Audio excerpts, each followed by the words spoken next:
Welcome to our virtual open house this year. We are here for Algebra A and B, which is in room 209 this year for the 2020-21 school year. My name is Jason Black. This is my 16th year of teaching, all here at Brecksville, Broadview Heights City Schools.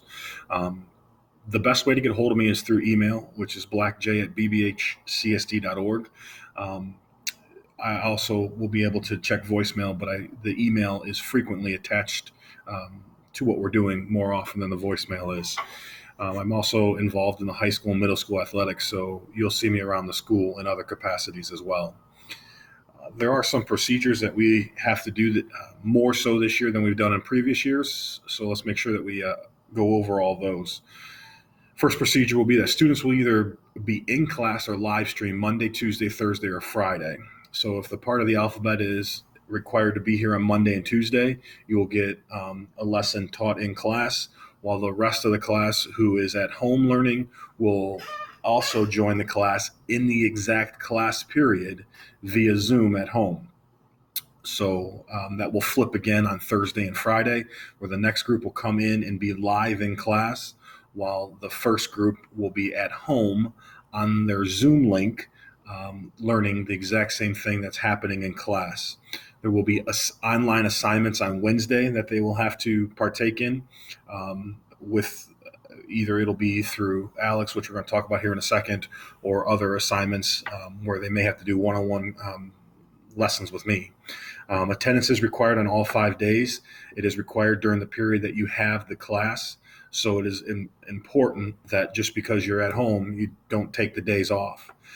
Students will use an ebook, which will all be set up and logged in through Google Classroom, and they will also use an Alex program that we are going to take care of through in class and Google Classroom also to make sure that everybody is signed up. The students have already signed up for Google Classroom, so information is already being transmitted to them. Supplies for the year, they are going to need paper. It can be graph paper. It may actually be better if it's just graph paper with all the graphing that we do and all the drawing that we will also incorporate into math. So if graph paper is okay. We ask that the students always do their work in pencil just in case they need to correct their mistakes. That can easily be done and fixed in pencil. Also, with this class being taught at home this year, as well as in class, the students are going to need to get themselves a graphing calculator. The graphing calculators that we use are the TI-84s. They are a little pricey, but they will need it for the rest of their math career throughout the high school. So that's a good purchase to have. This is what our CPM course book looks like. As the kids are going to have the online textbook, you'll see that all the chapters are listed here. They'll be able to click on the chapter, whatever one we're working on. They'll be able to go to the specific section that we're working on and be able to pull out any problems. Again, this is an online book, so it's just like having a hard copy of the book in front of you, except this is virtual. Also, we do a program called Alex. Now, Alex will have a weekly requirement that is associated with it. That weekly requirement will be different for each week. That will be communicated at the beginning of the week what the students' requirements are. The requirement sometimes could be 10 topics for the week. Sometimes it could be 3 topics for the week. It just depends on what we need to supplement for what's happening within the class that week.